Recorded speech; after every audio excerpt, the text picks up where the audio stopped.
So welcome back to Third Age Reforged and to another battle replay, and this is a bit of a rarity because this is a map which I am not fully aware of. I mean, it's not Erebor, because Erebor, while it does have the same interior tile set as this one and the same overall aesthetic, it's far bigger and more sprawling inside. The player who sent this one to me, who I think again was Colonel Speaks 46, did refer to it as Escaroth, but obviously that's not true because that would be a Dalian settlement and this is very much Dwarven, so I'm going to have to get a little bit creative when it comes to finding what settlement this could be.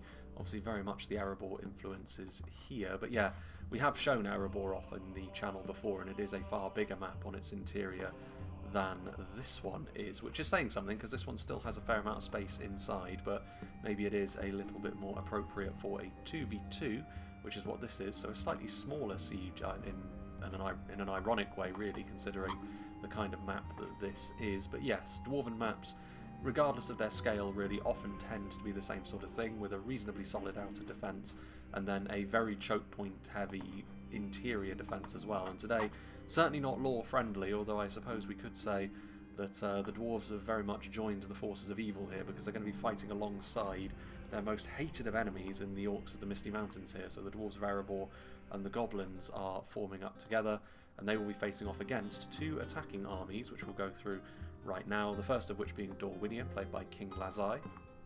And Dorwinion, of course, certainly, well, they share a border with Dale, I suppose. Erebor don't have much in the way of borders, but it's not beyond the pale that Dorwinion could find themselves in contact with both of these factions overall. So we've got the Morroquendi pikes here. I mean, in terms of what they're going to be going up against, even though the dwarves and the goblins are usually such hated enemies of one another, when they're put together, they're honestly a pretty fearsome combination. You've got the quality and the solidity, individual quality that the dwarves bring to the table, and then the numbers of the goblins. The one thing that they don't really have between them is a great deal of finesse, which elven units can provide. So Dorwinion with their Morroquendi could be useful from that point of view, albeit you have to be careful with this sort of unit because they can be very easily picked off when it comes to getting isolated in an engagement against opposition ranged units, especially when you consider the throwing axes and crossbow punch that both Erebor and the Misty Mountains have. So they could be really useful as long as they're used at the right time. Attacking skirmishers like the River Patrol can also be very handy. Of course, we've seen cheaper javelins be used to great effect in the past many times for attackers. Dorwinion will have to be utilising them well, considering the kind of force that Erebor can bring to bear in this sort of situation especially. The Alvelin units will be useful, especially at dealing with the kind of numbers that the goblins are probably going to be putting in opposition to them on the front line. Obviously the lack of damage, and overall, even though they are well armoured, they don't have the same sort of armour values that some of the higher tier dwarves do.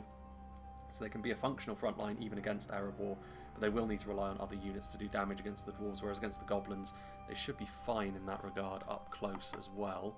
Plenty of the Vanguard. There's the Alvelin Marksman again. Dwarven maps tend to be a little bit more difficult for the attackers to be able to utilise their long range units on, because there's plenty of cover, there's also lower ceilings, there's just plenty of stuff in the way, including those large pillars, and just generally it can be a bit of a nightmare to use your archers. But the Alvelin Marksman, if they can get into a good position, they could be exactly the sort of thing to do some good damage at long range, because of course Erebor have no long range, and what the goblins have is very, very poor. So if there is an area they can try and turn the screw, it is here, but the map may be the thing that gets in the way of the attackers being able to do that. Morroquendi Glade Masters, the most effective damage dealing combatants for the most part that Dorwinion have, and you would say again against the goblins they'll be pretty domineering, even against most of what the dwarves have, because of that extra bit of finesse that the elves tend to possess. Very, very strong of course in terms of melee defense because of their dual wielding nature. More pikes as well. Glade Masters, could be 2 units of Glade Masters actually, so bringing an awful lot of quality to the table. Indeed, yeah, definitely 2 units, so that is one thing which the attackers can rely upon. They will have a bigger budget in this sort of situation, so for Dorwinion that means that they can really double dip into some of these units. The Alvelin Hammer Guard are typically a more defensive unit, though they do come with armour piercing because of that warhammer that they wield, so they will actually be a pretty good unit to send up against many of the Dwarven units. They're not as good as the very best of the Dwarven infantry, mainly from a survivability perspective, but if you surround them with the right support, they are going to be one of the units which can crack through that Dwarven armour. The Nandor Glade Guard as well, with good damage values, but again, maybe a little bit more fragile in this sort of situation, so they will need to be looked after. Standard Alvelin infantry, of course, they will be a little bit better in close quarters than the spears. but obviously again more of a defensive bulwark than anything else. There's plenty of them as well, so plenty of numbers of Vine Guard and infantry in and around some of the more high-end units. Possibility as well of a few units that are not hidden. I mean, normally the Glade Guard hide, but there could be a cavalry unit or two, but I think that is the vast majority of what Dorwinion have, because that's a pretty big army that they will be trundling towards this gate with. Over here, meanwhile, Numenor, played by Despacito, who is going to be able to match up to the dwarves in terms of quality a little bit more easily than Dorwinion will. Maybe got a lot of the same sort of focuses in mind. Numenorian Shield Guard, of course, have that armor piercing as well, which is going to be useful when it comes to keeping themselves alive and doing a little bit of extra damage to the Dwarven infantry. So a good clutch there. Another unit of them here. Also got the standard Balagaya footmen without the full armor upgrades, in fact without any armor upgrades, but still very functional units of spears. Not very damaging, but they're going to be here to be an effective front line, while other units do the damage very similar to the Elvelin on the other side, albeit not quite as effective at doing that job, but then they are a little bit cheaper, considering the costs that you incur with the Numenorian army elsewhere. That's not too surprising to have some units that are a little bit more affordable. The Numenorian cohort, for example, may be a line infantry unit, but they're one of the best damage-dealing high-end line infantry units that the game has to offer. I think really you'd have to go into some of the Elven units before you get to something better, or some of the Dwarven ones, very much in that same conversation as them. And that means that they should be very effective, especially against the Misty Mountains, but also they won't be too put off by the extreme quality that some of the Dwarven units are likely to have when they get into the interior of the settlement. Unit of Balagaya footmen just in behind as well, more Numenorian cohort. Again, archers, Numenor, considering the poor quality of the long-range skirmishers on the defence. We did mention with Dorwinion it's one way that you could potentially get some really good value off for the attackers. The steel bows don't have much ammunition, but if they can train their armour-piercing arrows onto the right targets, that could be a really big swing in how this battle goes. But we'll see. Also got some Balagaya archers either side, so a pretty big investment. I mean, the Narin Aru Royal Guard are also really solid in melee as well, with their extreme armour values and just overall defensive prowess, so it's not too surprising to see them perhaps. That second hit point is always a nice thing as well. And then we've got the highest quality of the Numenor units, the Pharazim Swordmasters for the damage, the Royal Legion of Armenelos for a little bit of extra defence. Then when it comes to a phalanx, of course, the Narin Aru Sentinels. Interestingly, the shield's not going to be too important here because of the lack of archers on the defence, but still, along with the Balagaya pikemen as well, who do have the armour upgrades here, the full level of armour upgrade as well. And then right at the very back of the army we've got the supporting Seafarers of Niindamos, good javelin damage, and then also, in comparison to more lowly javelins who are cheaper and maybe a little bit easier to lose, the Seafarers will at least chip in melee with a little bit more expertise. So pretty much what you'd expect from Numenor. Also, they are right upon the walls immediately, albeit it looks as though the defenders are not going to defend the very outer sections of the settlement. They are instead going to opt to try and defend this central square and then the singular pathway that leads up to the town centre. Starting off, we have Colonel Speaks, who is playing as the goblins today. So the goblins, I suppose we would have to assume that if this rather cursed alliance were to take place, it would be because the goblins have managed to be victorious and enslaved the dwarves, because there's no way the dwarves would go along with this willingly. Even if it was to enslave the goblins, they would probably just destroy them to the last one. But yeah, the Misty Mountains here taking up the leading role, I suppose. Moria Spearguard and Goblin Infantry in here. Obviously, numbers-wise, the Misty Mountains are going to perform that role in the defence, you would suggest, really just clogging up these choke points with as much numbers as possible, making the attacker's job that much more difficult.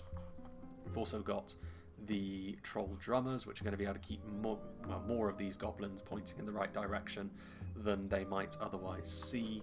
We've got some Goblin Archers, so they do have some long range, interestingly enough. I did wonder if they were going to have this kind of unit at all. They will still struggle in a back and forth, but to be fair, I don't think the Misty Mountains will mind too much if the attackers use their archers excuse me, on the Goblin Archers, because they're a relatively cheap unit ultimately. That's probably the whole thinking behind bringing them in the first place. Goblin Kingsguard, which is where the Goblin General is going to be.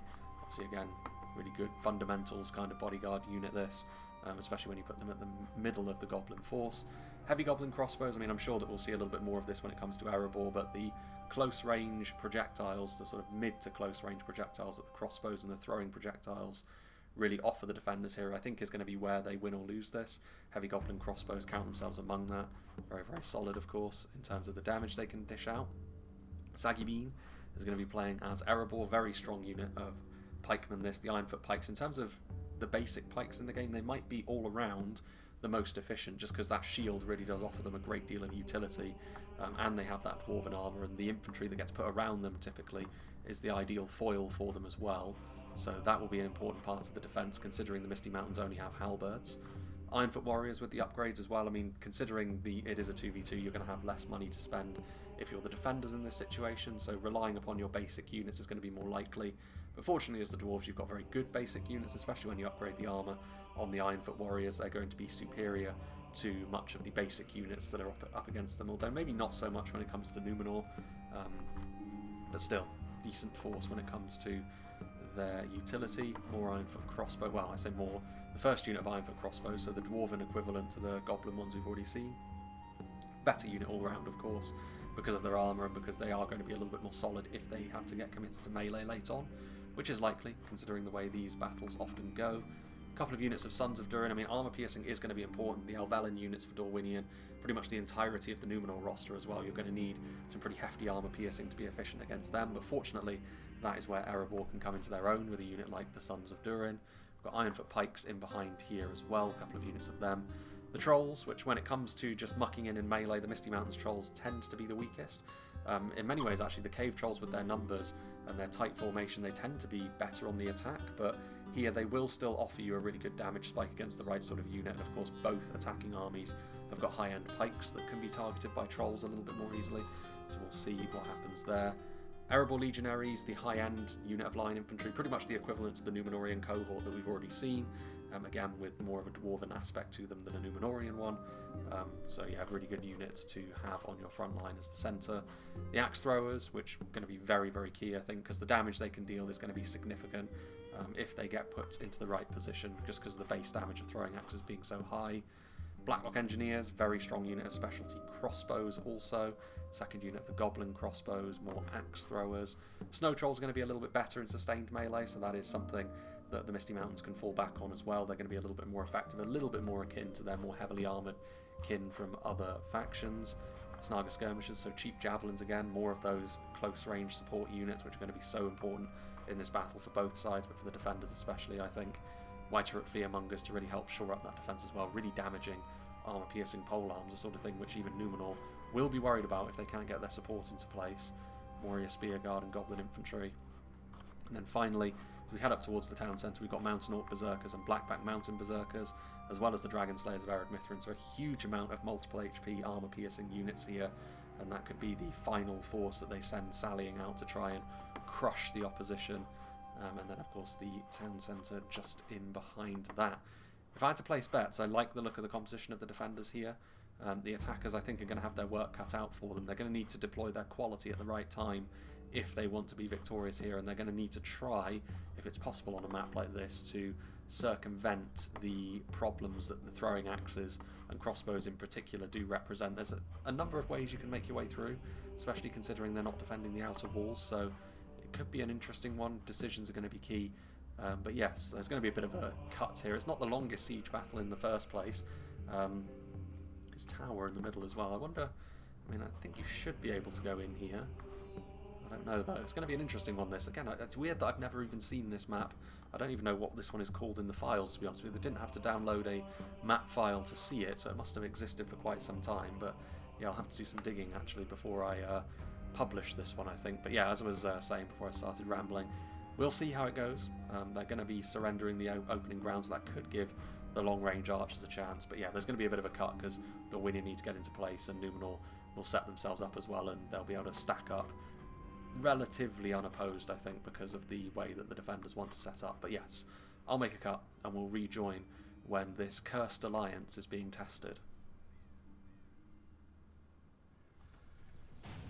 So why not rejoin here as the gates are about to be battered down on the Numenorian side, and it looks as though Dorwinion are also going to be moving forward pretty quickly. One of the downsides actually to surrendering the outer walls for the defenders is, as much as it does give them the ability to consolidate early in some of the further reaches of the settlement, it does mean that it does surrender some of the high ground walls that the attackers could then potentially use. I don't know what the situation would be as we get stuck in the ceiling. In terms of range, I do think the Numenorian archers, some of the better ones, should be able to hit some of these initial units, but the problem, as always, in a Dwarven settlement is going to be that they will not be able to fire around walls and choke points that the defenders are going to set themselves up on. Balagai, footman, moving forward first, unsurprisingly. Obviously, they will need to coordinate their efforts here, the attackers. Like I said, the blend of defenders here is going to be pretty effective, I think. The irony, of course, around the goblins and the dwarves complementing one another militarily quite well, considering most of their combat will have come against one another in the time period in question.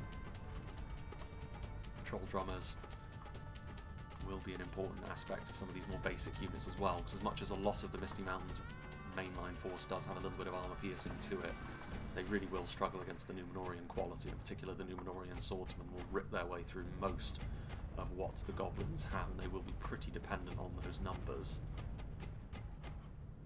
See, they're using those staircases. I do like on a lot of the new maps as well the fact that the ways up onto the walls and such are a little bit more creative than once they were, which is good to see. Balagai pikemen moving forward, donning that full of armour upgrade as well, albeit, like I said, because of the lack of true long-range options in terms of archers that the defenders have, armour upgrades might not be the be-all and end-all here for the attacking units that can actually utilise them, which I think Balagai units are probably the only ones, to be honest. Dorwinion don't have armour upgrades at all. Much of the higher-end Numenorian units come with the full plate armour anyway. The Numenorian cohort should be pretty effective against most units here, some of them taking a long way around as well in some of the Dwarven storehouses, which is good because they are going to need to pressurise as many angles as they can. Dwarven quality is going to be one of the main sticking points. I think, did Dorwinion bring a ram? I'm sure they did, right? Bit of a, well, yeah, surely. A little bit surprising that they didn't move them in immediately. Numenor not content to wait, however, which might be to their detriment. The support of their allies probably going to be necessary. They are going to get a result here. Colonel speaks, not being tempted into sandwiching the Numenorian cohort immediately, which might have been a mistake actually. They could have hit them from multiple angles there. The Moria Spearguard do now close up on the Numenorian swordsman, and the first combat of the battle begins. Panzer forces evenly matched, although the Numenorians should seize the advantage pretty quickly.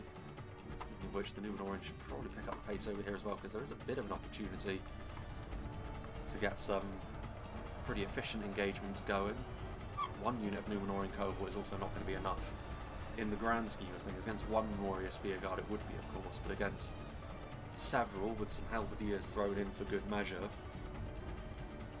unless they're trying to play the numbers game. Few arrows being looped in as well, and yes, from the walls in the backfield, so they're going after possibly the Goblin Kingsguard, but either the Kingsguard or the Trolls are not necessarily the best choice of targets. Both will absorb quite a lot of damage.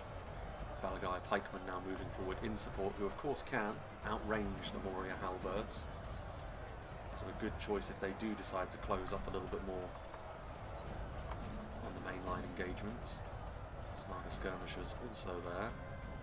Now the Numenorians approaching as well. Not really moving forward a great deal of support just yet, the defenders, but they don't necessarily need to at the moment. If Numenor do start to turn up the heat a little bit more, then they will, but the Snaga skirmishers actually caught out of position there, maybe hoping that Numenor will be dragging their heels a little bit more than they ended up doing.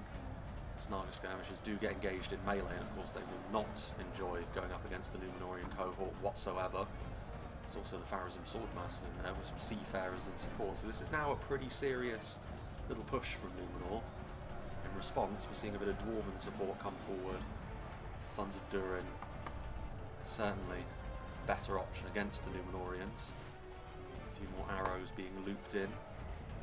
Again, the regular Goblin infantry, even with the armour upgrades, are of course going to be no match whatsoever for the kind of units that Numenor do have here. Goblin archers in support as well. Not as devastating as something like the crossbows would be, but still with a pretty easy shot. Numenor and cohort getting backed up against the wall.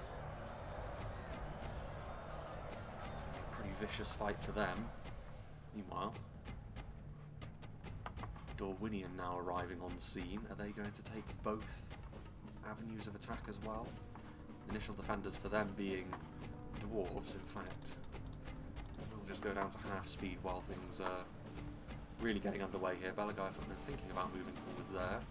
Still just the Goblin archers, the supporting tool of choice for the moment. Belagai footmen now moving forward to prevent a surround from the Moria halberdiers. Snow Trolls now moving forward as well as the Mountain Orc Berserkers, so Sons of Durin actually mostly leaving the engagement, and actually no, there are the Sons of Durin. They blend in pretty well actually in terms of their colour scheme with the Goblins. And that's the only Dwarven support unit, the rest being the Misty Mountains, but Snow Trolls and Mountain Orc Berserkers are very damaging, and the sort of units which can give the Numenorian infantry a bit of pause. Belagai pikemen again struggling, mainly due to the sheer numbers that the Goblins are bringing to the table here.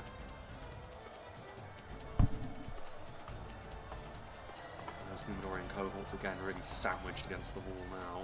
Seafarers of Nindamos not really able to get their javelins going, which is a bit of a shame, because they do have a pretty clear shot to rake their javelins right through the middle of this Goblin blob. Belagai footmen, the least scary of all of the Numenorian infantry, certainly from a Goblin perspective here. The Pharazim Swordmasters should do quite well against a lot of these units, but the amount of quality over here is now a problem. And they need to send up some reinforcements, I think. The Narinaru Sentinels, though, maybe not ideally placed to be that support. Ironfoot Pikes and Ironfoot Warriors ready for the advance of the Elvelyn and Dorwinion, who seem to be concentrating on a singular choke point. Against the dwarves, I mean, that is their MO, so they will need their elven units to deal the appropriate damage if they're going to have much joy there. And that is a lot. I mean, that is the one good thing, really, about the Orcish archers in general, is because the unit sizes are so big, you do get a lot of arrows downrange pretty quickly. Saturating the field with your ammunition is what you want to be doing, and of course, that support coming in from Numenor is there, but it is having to angle its shots, and it's not the easiest thing in the world to manage. Still the Goblin infantry fights on as well. So a little bit more made of sterner stuff on this occasion. Surrounded by the units of quality, they are less inclined to flee. And the Belagai pikemen in a choke point situation like this will be able to fight against the Goblins for a long time, but it does also mean that Numenor are not really going to be making any sort of headway. No real forward momentum going to be achieved as a result of this. Victory seems certain for the Royal Legion of Armenelos, who do now move forward with a unit of Belagai footmen in tow, the other Numenorian bodyguard unit being committed relatively early in this fight, and again another example of a unit which should do extremely well against basic goblins. Warrior Spearguard and Goblin Infantry will both struggle greatly against them. The question is though, like Numenor, they don't have a limitless army, they are relatively small in terms of the numbers that they can bring. Warrior Shield Guard, the next wave to come forward by the looks of things. Just in the distance you do see Dorwinion's initial push, trying to burrow their way into the Ironfoot Pikes with the Vine Guard as the vanguard, and the Elvelyn infantry following them in, who will be a little bit more able to deal damage to the dwarves, but that dwarven armour is still going to be a problem for the human contingent of Dorwinion to truly deal a huge amount of damage to. Cave Trolls thinking of moving across as well. Whiter Fearmongers. Pharazim Swordmasters are giving as good as they get, but they're going to need a bit of extra support if they're going to actually make this work. Again, we're still not really seeing the Seafarers of Nindamos able to get their javelins into the opposition, which Numenor will need to do if they're going to have any sort of success here.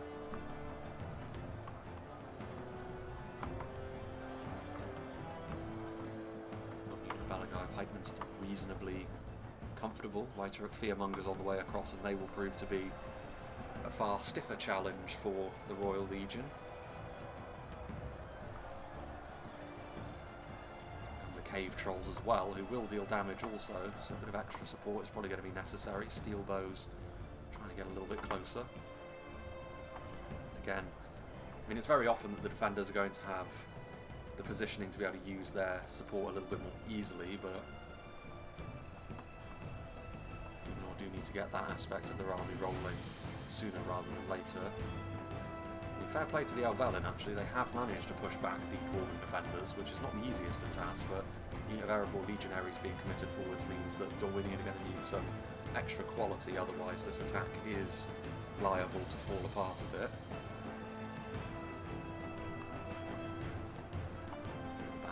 Spilling out the sides as well, but the Nandor Blade Guard will offer that little bit of extra damage. The Morroquendi Pikes are also nearby should their services be required, but I think they're a little bit reticent to put them forward first, because as soon as they do, they'll be one of the main choices of targets for the throwing axes and the crossbows that the defenders have access to. Warrior Spear Guard now being joined by those Fearmongers who are setting up their formation again. Reinforcements going to be suitable. They are in real danger of having this attack completely fall apart now, Numenor. As soon as Dorwinion start to get rolling, they fall apart again. That cohesion between the two players may be a little bit lacking early on here. That could prove to be a problem as we move forwards. Still a few of the Numenorian cohort left over here, but it is now mostly the pikes that are holding down the fort alone. Sending over more reinforcements. I mean, Balagire archers are moving forward, but that might not be exactly what the situation calls for over here.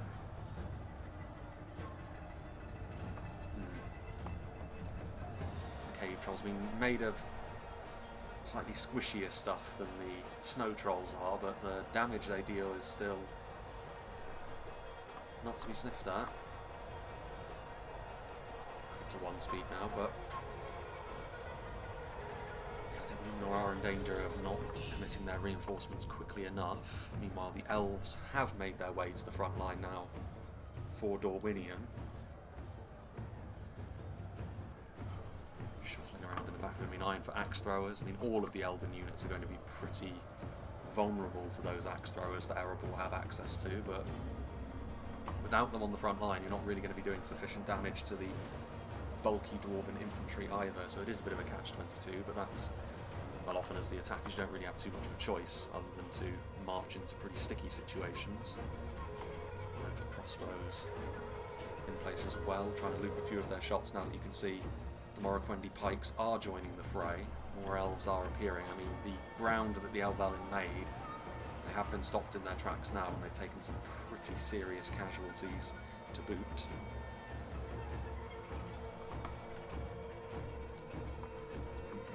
Support, river patrol, several units of infantry also. Warrior halberds still proving to be a pretty efficient choice of unit, and Numenorian steel bows presumably have used up their ammunition because they are now being committed as a makeshift infantry unit to try and keep their hopes alive over here. Again, it is the numbers, but also interspersed with some pretty damaging units here that the goblins have managed to stop Numenor with. And the Balagire archers are in a good position to actually get some good raking shots in now. If this had happened a little bit earlier, things might have been a touch more comfortable for Numenor. As it is, they're already struggling for manpower here, and we're not that far into the battle. Things can fall apart for the goblins pretty quickly. They need to maintain a pretty serious numbers advantage. Numenorian Shield Guard now arriving. They do have armor piercing, of course, but it's not necessarily the greatest unit to use against the Snow Trolls, but they have already taken a decent amount of damage. I mean, the Pharaohs of Swordmasters are still alive. There's still 28 of them. The Snow Trolls are starting to fall away now. And when they start to fall, they do crumble faster than the trolls from other factions, so we'll be hoping that they can be dealt with, because with each swing they're going to be taking more casualties. The Mountain Orc Berserkers is certainly not helping matters in that regard either. Annoying steel bows as well, trying to set up a little bit of a crossfire, albeit you can see now the cave trolls really pushing back against the Numenorians over here. So some extra support is probably going to be necessary, otherwise there could be a bit of a counter-attack opportunity here for the goblins. Although the cave trolls are starting to fall away now.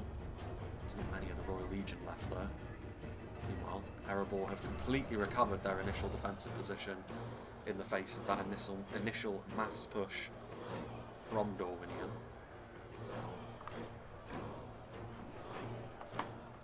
Just in behind. Still plenty of reinforcements for Dorwinion, and again they are concentrating on a singular choke point rather than electing to split off 2 and 2, so they will be able to keep this attack going for quite some time, but whether it's actually going to yield the results they want is a different matter. Just managing to get some good hits there, but the Snaga skirmishers now also looping their shots in. This one unit Balagai pikemen, it says defeat seems certain, but they will be ratcheting up a decent little kill count for themselves against all of these gobbos.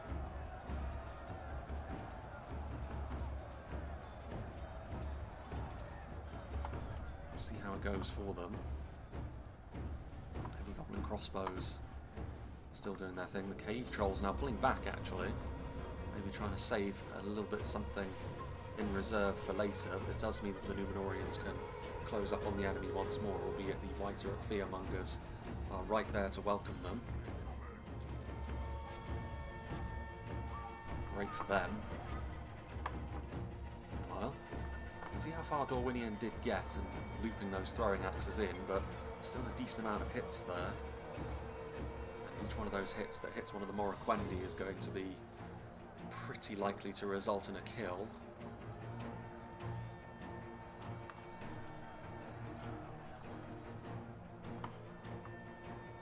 Now Valiant Marksman trying again to loop their shots, which again, having the long-range advantage was something which was always likely for the attackers, but how they were able to deploy it was always going to be in question, and so far they haven't really been able, with the exception of the Balagai archers hitting this blob of White Uruks and Goblins, really been able to deploy it as effectively as they would have liked. Victory seems certain.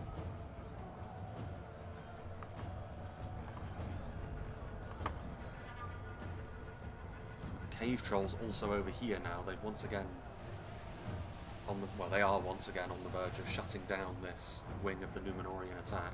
Again, 3 choke points the Numenorians have had to spread themselves between, whereas Dorwinion have just the 1. If anything, if the roles were reversed, that might have been more beneficial for the attackers, but you have to make do with what you've got.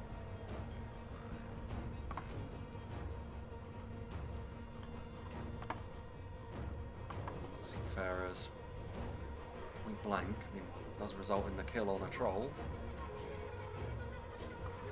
They do have more about them in melee than most standard javelins, the Seafarers, but I don't know if they're necessarily going to be able to bring down the trolls.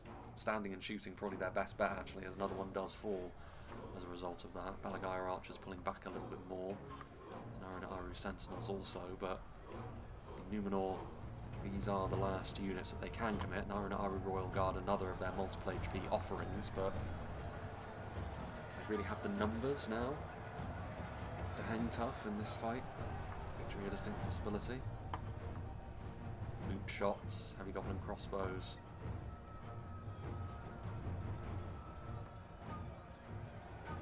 There's a lot of Dorwinion troops still alive though.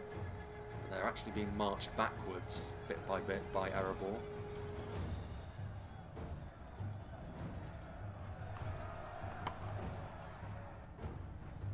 River Patrol could do with getting a little bit closer as well, just because, you know, looping those javelins, it's not an ideal angle, but you need to make something happen here, and part of the problem is we've seen how long the Balagai pikemen have lasted on the other side. The Ironfoot pikes are going to be even stronger that regard, unless you can answer in kind with your own pikes, but the Moraquendi Glade Masses, as strong as they are in close quarters, they are being held at arm's length by the Dwarven pike line here. great from their perspective. Ironfoot crossbows, flaming bolts. Interesting. Still fair few Pharazim Swordmasters alive, considering the horrible situation they were in. That is pretty impressive. Gyre archers being used as a makeshift infantry unit to try and interrupt the ranged units, which is fine. We'll do okay against them, but the trolls they will not do quite so well against, and they are in danger of being routed off. Defeat almost a certainty. Victory a distinct possibility.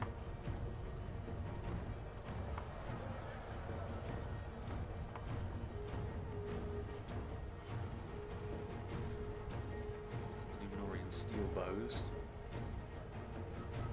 Still with a bit of ammunition at the very least, but they're going after Blackblock engineers. Dragon Slayers of Ered Mithrin are over there as well.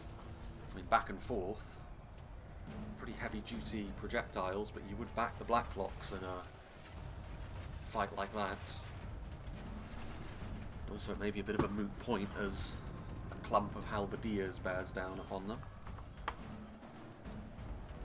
Again, Numenor have been on the verge of having this attack completely fall apart quite a few times, but they have managed to keep it going, which may pay dividends for them in the long run, because ultimately they are dealing a lot of damage to the goblins. The goblins themselves, while they do have a lot in reserve, it isn't limitless. There is a cost to fighting that kind of Numenorian heavy infantry for an elongated period of time.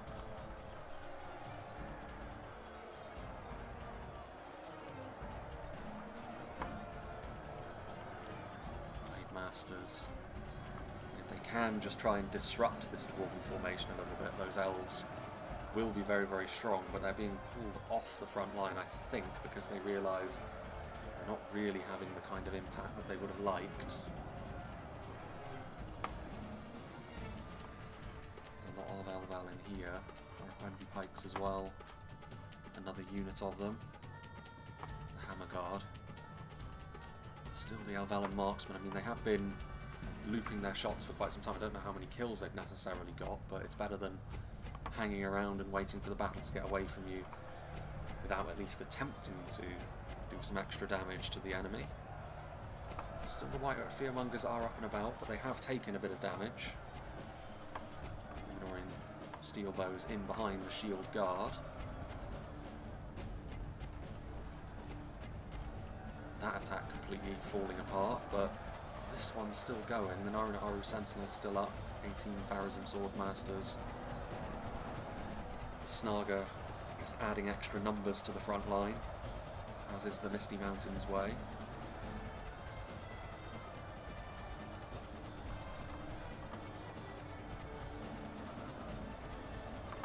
Seafarer's been pulled back once again.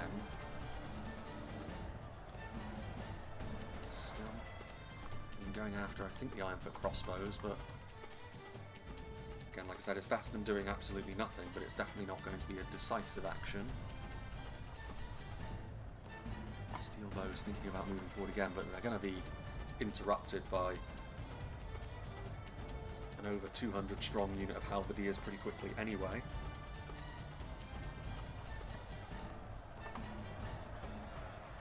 And I think Numenor, in terms of the 3 choke points, probably have spread themselves a little thin, to be honest.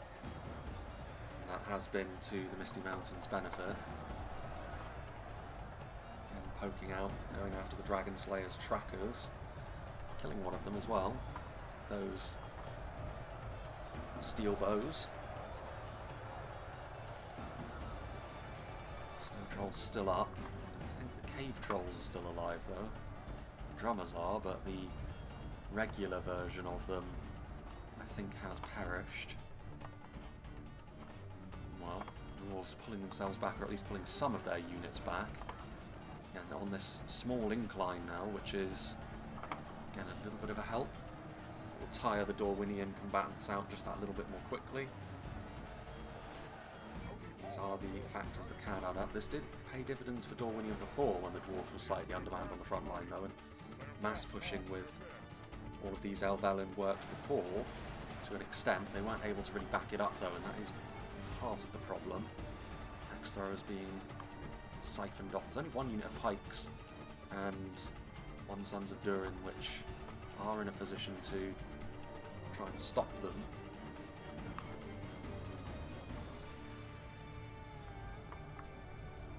Those shots, Snaga skirmishers doing their thing.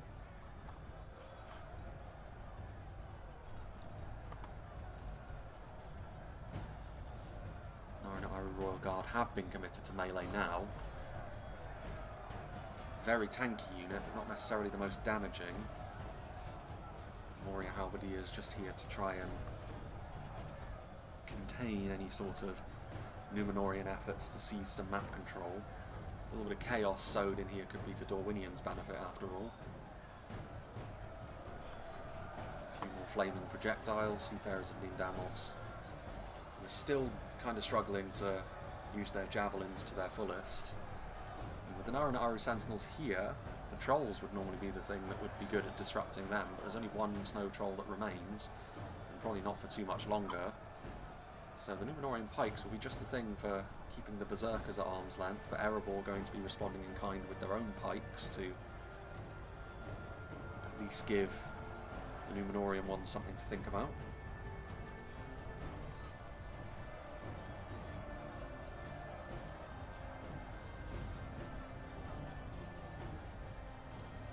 Seems certain. Misty Mountains have had a good battle so far. So have the Dwarves, but the Dwarves have not really, against Dorwinion, had to do anything too fancy. A single choke point fight, which is exactly what they like, of course. No surprise, considering they're fighting on home turf. Sons of Durin once again in there, and I mean, they will be very effective against the Helvellyn units from Dorwinion. They need more of the elven quality on the front line, you would imagine, to really have the kind of impact against the dwarves that they want. Again, the Helvellyn have managed to push them back, but they don't have that elven damage on hand ready to try and consolidate and punish the dwarves for giving up that ground. Instead, the further they push forward, the more human units they lose, and the easier it also becomes for Erebor to utilise their support units. Crossbows still doing their thing, as are the Blacklock Engineers as well. So tough times for Dorwinion. Our pikemen being added to the front line now as well. I mean, the goblins are starting... You're starting to see the end of the goblins anyway. Like the reinforcement amounts are starting to... they've got some range support units. Their bodyguard units are also ready to be committed at a moment's notice as well, but kind of damage that Numenor can chuck out is starting to have a visible impact on the state of the defenders. The unit in the background there, another unit of slightly depleted steel bows, but it is more Numenorians on the way. Try and make something happen.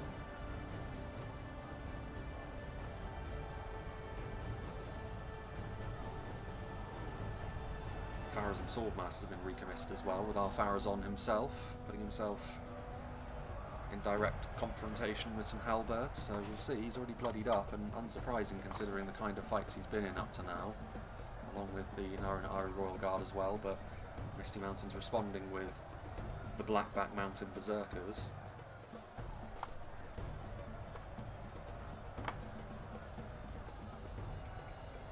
That's pretty much it from Numenor though. Not going to have anything else that they can commit forward, so anything they could commit has been committed. Actually winning that fight there with the pikes. I don't know if they will be once those 130 odd archers manages to swarm over them, but their quality is telling in parts. You do just wonder, it's a little bit too fragile though, especially in situations like this where they're fighting well in the melee terms, but the heavy goblin crossbows are in such a good position to provide that ranged support. So the drummers have been a pretty key aspect of the goblin defence as well. Many of the goblins fighting on far longer than they would have otherwise with their presence. And the quality is here now, but it's only really managed to arrive on the front after the dwarves have already turned back the tide. Dorwinion, unlike Numenor though, do still have a decent amount left in reserve that they can keep committing to this fight, but you feel like it's really just going to be a continuous meat grinder for them unless something noticeable changes. The Dragon Slayer's tracker's even more of a problem really than the Heavy Goblin crossbows, exactly the sort of thing which can bust apart this unit of Numenorian pikes pretty fast.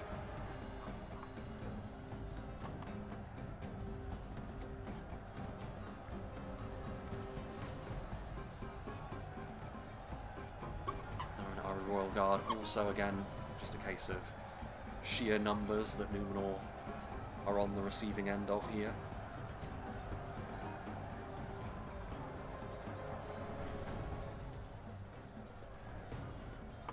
Infantry also.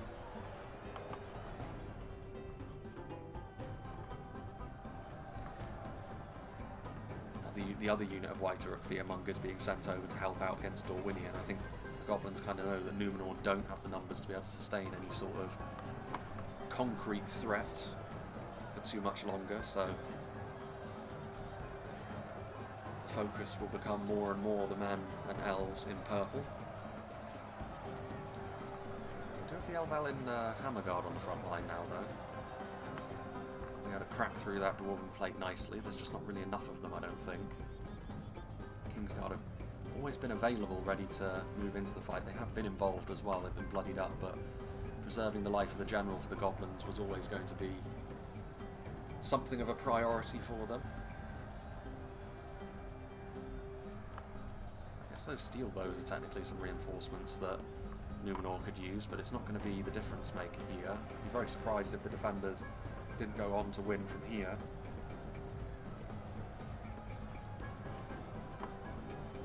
Occasional javelin being tossed in as well. Ooh, and one of them, a lucky hit on our Pharazon and the Numenor general falls, but the Narun Aru are locked morale, so they will stay to the bitter end. Numenorians in general, other than the Balagai units, really are made of pretty stern stuff, even when they're not outright locked morale. Something they share in common with their offspring in Umbar. Commit that unit of steel bows forward. Running out of time to do something. Uruk Fearmongers pushing their way to the front again. So I think this is going to ultimately be the final confrontation of the battle, and I think it's just going to be a fighting defeat that Dorwinion are going to have to play out here.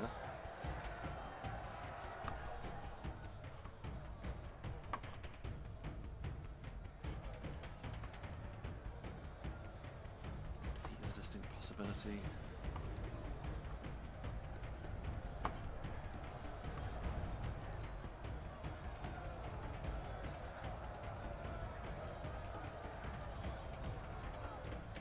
Ammunition, which again, trying to utilise their support, especially the Numenorian support. I think the Seafarers of Nindamos and the Numenorian steel bows, if they could have been used a little bit more effectively, a little bit more finesse, that could have made a difference. It's hard, of course, on a map like this, but there were ways and means. Certainly the Javelins had a few opportunities to use their ammunition and they simply didn't, but that may very well have not been a player error and just a instance of Medieval 2's mechanics being a little bit funky.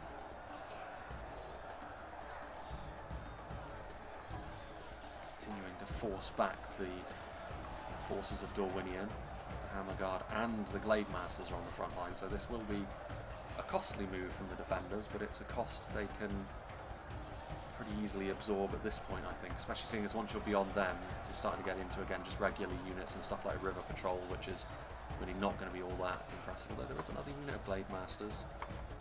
So they did bring two, dipping into the red limit. Much left of the Numenorians here. Dwarven pikes being entrusted to finish them off. Very impressive performance from the Pharazim Swordmasters though, considering the kinds of engagements that they've been involved in since pretty much the initial Numenorian assault. Are still alive and They've gone up against trolls, mountain orc berserkers, blackback mountain berserkers, a slew of regular goblin infantry, the cave trolls as well, so not a bad performance from them. Being finished off now though, Dragon Slayer's trackers in and amongst the mix as well as the blackback berserkers, so we can add that to the list of foes that they fought but will ultimately be brought down by. The numbers of goblins. Fair play to the Belagire pikemen, they've been wavering for quite a while, but they haven't elected to run just yet in the wake of the loss of our Pharazon. Most of the goblin archers though, I mean, if something a little bit more serious was facing off against them, maybe it would be a different matter. I mean, they could do with maybe a few more on the front line. Getting those Dragon Slayers to the front would definitely help matters, especially seeing as once they start to push further forwards now, Dorwinion will be able to partially envelop the counter-attacking units.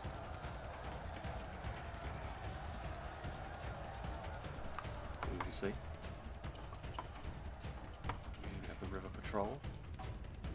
And another example of a Javelin unit maybe not being able to do that much of anything in this battle from an attacking perspective.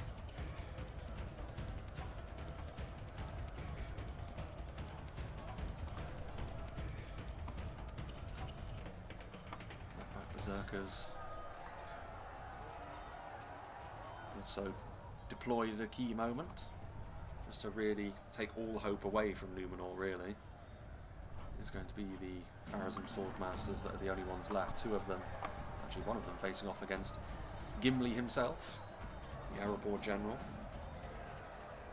And plenty of support. Surely this will be the end of Numenor's finest. Indeed. Another one facing off against Dragon Slayer's tracker and the Blackback Berserker, managing to kill one of them as well.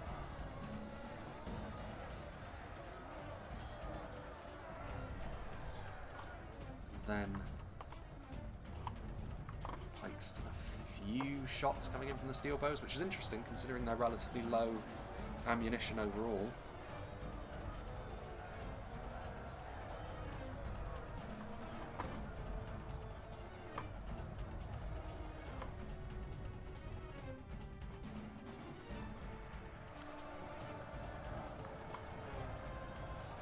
Almost a certainty for the White Orc Fearmongers now. I mean, they are in the heart of all of Dorwinion's best units. They don't have an absolutely limitless manpower supply, the defenders, so there is a danger here, and now some of the Javelins actually are able to loop their shots again, better late than never.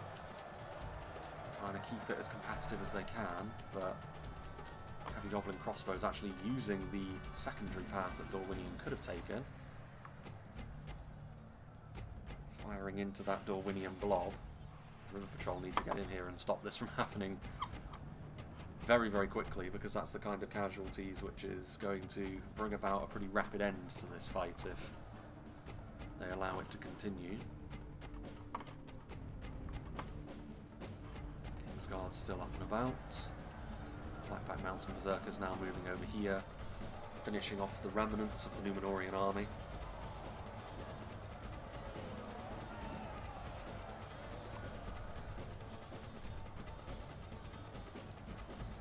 Seeming certain in the feast hall, each individual place setting has its own barrel. What else would you expect from dwarves?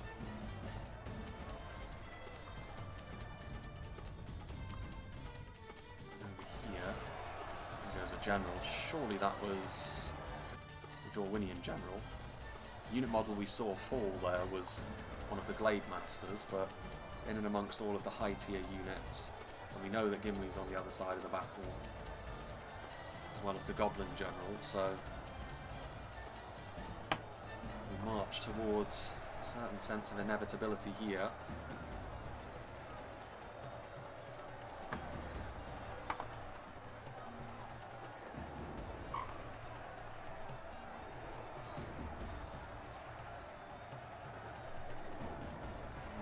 There are still some more Aquendi pikes in here as well, so Dorwinion definitely don't have the absolute dregs remaining. will require a fight to ultimately bring down. Only half the enemy force remains. Defeat seems certain.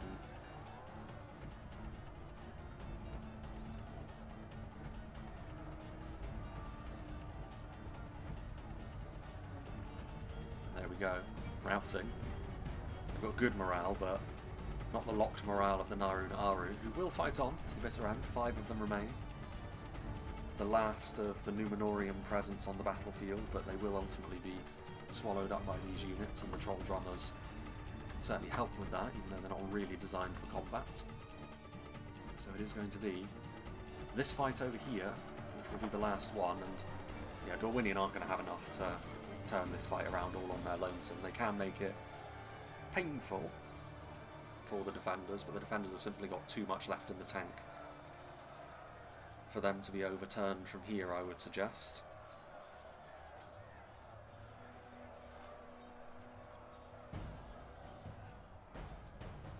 Evenly matched. Which is interesting considering there are Dragon Slayers trackers as their direct competition, but I guess it's the support of the Glade Masters. The regular Dragon Slayers are also in here as well. A few of them, well, 2 of the Hammer Guard remain. Very much in our favour. Victory will be ours. White Uruk Fearmongers have been pretty damn effective in this battle as well. Again, a more choke point heavy engagement is always going to favour these Phalanx units, but I think they've probably been the most universally effective. They certainly were against Numenor, and now they're helping to finish off Dorwinion as well. The Dwarven Pikes were pretty good. The Numenorian ones were as well. Morroquendi were pretty handily dealt with. The Axe Throwers proved to be a bit of a problem there. The Goblin General, actually, Goblin Kingsguard, is one unit of River Patrol as the backstop, but they're going to be easily brushed aside by a bodyguard tier unit. Sustained melee combat is not really their MO.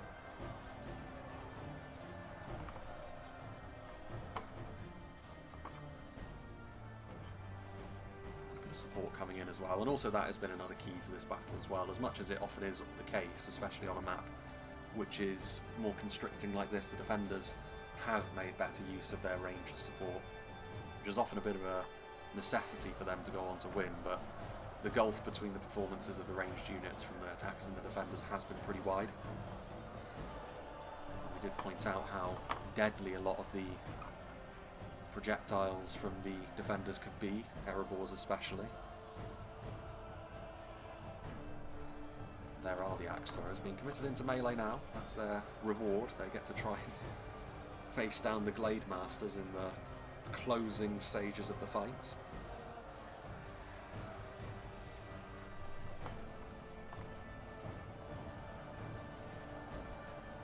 Goblin Archers moving in as well. May as well just commit everything forwards at this point. Everyone gets to have a walk-on roll at the end. Fair play to the River Patrol. I thought they'd have fled by now in the face of this sort of pressure. Quite a few of the Elvelin now fleeing. I mean, we are into the final 1,000 frames after all. Wait a second. Is that Gimli? Yeah, that was the Dragon Slayer's trackers, so Erebor will lose their general in the closing moments. One last spit in the eye. From an attacker perspective, I mean, having a look at the gap, pretty decent gap.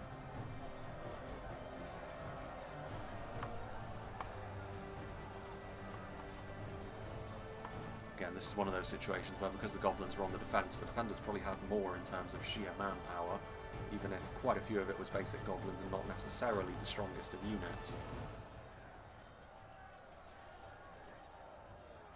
That can still be a problem in a situation like this. All those crossbows that were in support, as many of the men of the Vale that can flee are going to get out of here and run into the hills.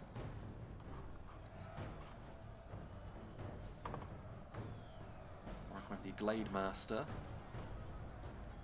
one of the few that remained that managed to kill the Erebor general, keeping their honour. the other unit. Still 20 of them remain, although I think maybe an admission of defeat here, 'cause, well, they're actually falling away pretty quickly. Oh, there it is. Fair enough. I think from the kind of the midpoint of the battle, really, it was always pretty likely the defenders were going to go on to win. And like I said, I did like the combination as well. I think in terms of the synergy, there's a certain irony to it, but Erebor and the Misty Mountains do match up pretty well with one another. Dorwinion had a rough time, but they were in a very narrow choke point against the dwarves, who were less numerous. Obviously more kills for Numenor, but they were primarily fighting off against the goblins, so a significantly larger army from Colonel Speaks. So you do have to bear that in mind when you consider the discrepancy between the attacking army kills. And like I said, I think the ranged unit support was much better from the defenders. Also, just in general, their synergy and the way that they were able to respond to mostly Numenor, because it was a pretty linear fight against Dorwinion. There wasn't much they needed to do other than commit reinforcements forward when Dorwinion did try those 2 mass pushes, which worked initially, but ultimately started to fade pretty badly once the quality and the support from particularly Erebor, who were mostly marshalling this side, started to really bite into them. So there were a few things that could have been changed. I think Numenor maybe didn't need to spread themselves as thin as they did. You know, maybe try and focus around these 2 choke points and then just leave a rear guard over here so the Misty Mountains can counterattack. Single unit pikes would have done for that, and then also better use of the javelins and archers on crossfire in this corner, and then you could have done even more damage to the Misty Mountains. And Dorwinion probably did need to split their army up 2 and 2, to be honest, because fighting in a choke point like that against a Dwarven army, Erebor with their support and pikes, it's always going to be quite hard. But yeah, I think the defenders, very, very worthy victors here. Seeing what did the damage for the goblins. The trolls were used at a good time earlier on in the fight. They all ended up dying, of course, but they did a lot of damage to some key Numenor targets. Differing fates for the crossbows, one not so much, but one performing to what you would want it to, over 300 kills. Halberds over 100, which is pretty good considering they were probably up against Numenorians for the most part. So these are all good kills, and that is worth bearing in mind with the Misty Mountains. A lot of this will be against the Numenorians. That unit of Whiter Fearmongers that was fighting in this choke point here did very well for itself at 239. Goblin Archers as well, 105, mostly on basic skirmishes, but it also did make it just that little bit more difficult for the attackers to use that range support, and that, as we mentioned, is one of the main factors as to why this fight ended up pretty comfortable for the defenders once we got into the closing stages. So yeah, big thank you to Colonel Speaks 46 for sending this one in. Big thank you to all the players as well for being a part of this battle replay and the one on the North Downs, which we saw previously. I still don't know what I'm going to call this one. I don't know how many Dwarven holds you can really name, because I mean, it's not Esgaroth and it's not Erebor, because Erebor's a different map. It's more like a baby Erebor than anything.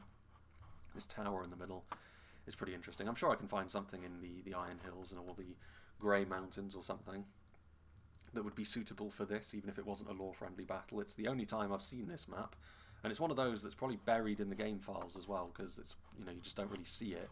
So it's probably the last time we'll see it as well, which is part of the reason why I wanted to show it. It's always interesting when you see these unique maps that we haven't seen before, but it's definitely in Erebor's mould because it's got the same tile set and everything, and also it's got that sort of layout to it. So I'll have to do a little bit of digging there to see if I can find an appropriate name for it. As for what's coming up next, I've got a few in the pipeline. I think there's one on Cirith-Ungol, the newer version of it as well, which is always a pretty striking map. I did get another one on Fornost Rhine, but I'm going to save that one because that was done reasonably recently. So we'll hold off on that just for the time being. There are a few more as well. I've got a few replays which I'm going to go through and basically decide on an order. I think the next one we do will probably be the one on Cirith-Ungol. We'll see. Something else as well is to get the faction overviews finished and over the line. Only 2 factions remain, of course, Numenor followed by the Shire, although that probably won't be the next video that comes out. The Numenor faction overview will probably be the one after that, I would suggest. So that's the basic outline as well. As we move further on into the year, I'll decide what, again, a few top 10s will probably end up replacing the faction overviews once we're finished with them.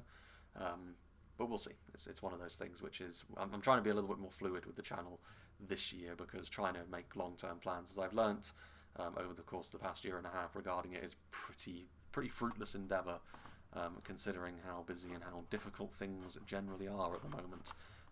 But we move in the right direction. Anyway, yeah, big thank you to Colonel Speaks 46 and all the players once again. I'll stop rambling.